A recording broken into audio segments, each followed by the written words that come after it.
Gumawa ng eksena sa harap ng number 36 Tandang Sora ang kapatid ng tiwalag na miyembro ng Iglesia ni Cristo na si Lowell Menorca II habang kino-cover ng crew ng ABS-CBN. Si Anthony Menorca na isa ring tiwalag na INC, nagpipilit pumasok sa INC compound pero dahil hindi siya otorisadong pumasok sa lugar ay pinigilan siya ng gwardiya. Si Sofia Ocot sa report. Ito ang namataan itong Sabado, Enero 23 sa harapan ng number 36 Tandang Sora Avenue kung saan nanunuluyan ang mga nanggugulong tiwalag na miyembro ng Iglesia ni Cristo na sina Lottie Jimenez at kapatid nitong si Felix Nathaniel Angel Manalo.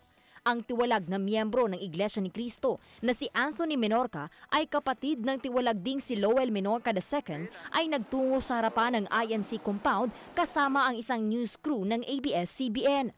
Gumawa ng eksena ang nakababatang Menorca kung saan nagpipilit itong pumasok sa INC compound. Dahil hindi naman otorisadong pumasok sa INC property, pinigilan ito ng mga gwardya. Ngunit pinayagan namang maipasok ang daladala niyang mga pagkain para sa mga taong nasa loob ng compound. Ang eksena namang ito ay nireport ng nasabing istasyon ng telebisyon. Matatandaan na nitong Enero 15 ay isang news crew din ng ABS-CBN ang kasama ng grupo ni Lottie Jimenez nang pilit nitong pinapapasok sa loob ng INC property ang mga dating miyembro ng Marines at iba pang di otorisadong mga tao sa lugar. Mismong ang broadcaster na si Ces Drilon ang kasama nila rito. Si Ces Drilon rin ay kasama ng grupo ni Lottie Jimenez sa kanilang selective press con kung saan tanging piling miyembro lamang ng media ang inimbitahan para mag-cover. Kabilang na dito ang ABS-CBN, Rappler at Inquirer. Dito rin sa nasabing selective press con ay pinigilan ng mga dating militar na escorts ni Lottie Jimenez at iba pa niyang kasamahan ang pagpasok ng Net25 News crew. Kasama po ako. May mister po ako. Mister po ako. Kasama po ako. Namataan din si Ces Drilon na pinagsasabihan ang mga security guards ng INC sa harap ng INC compound sa Tandang Sora Avenue ukol sa nangyaring kaguluhan kahit naroon naman ito sa lugar. Anong nangyayari?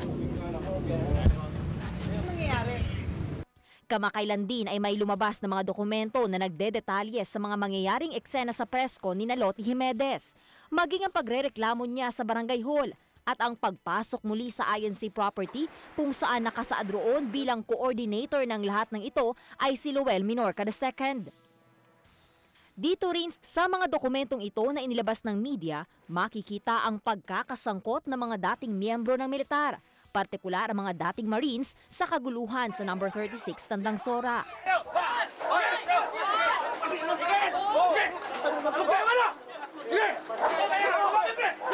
Matatandaan na kinuha na ni Lottie at Angel ang serbisyo ni dating Marines Captain Nicanor Faeldon para sa kanilang seguridad. Ang isa rin sa nag-uugnay sa kanila ay ang kanilang abogado na si Attorney Trixie Angeles, na siya ring abogado ng mga tiwalag na miyembro ng INC na sina Menorca at Isaiah Samson Jr. Sofia Ocot, IM1 with 25.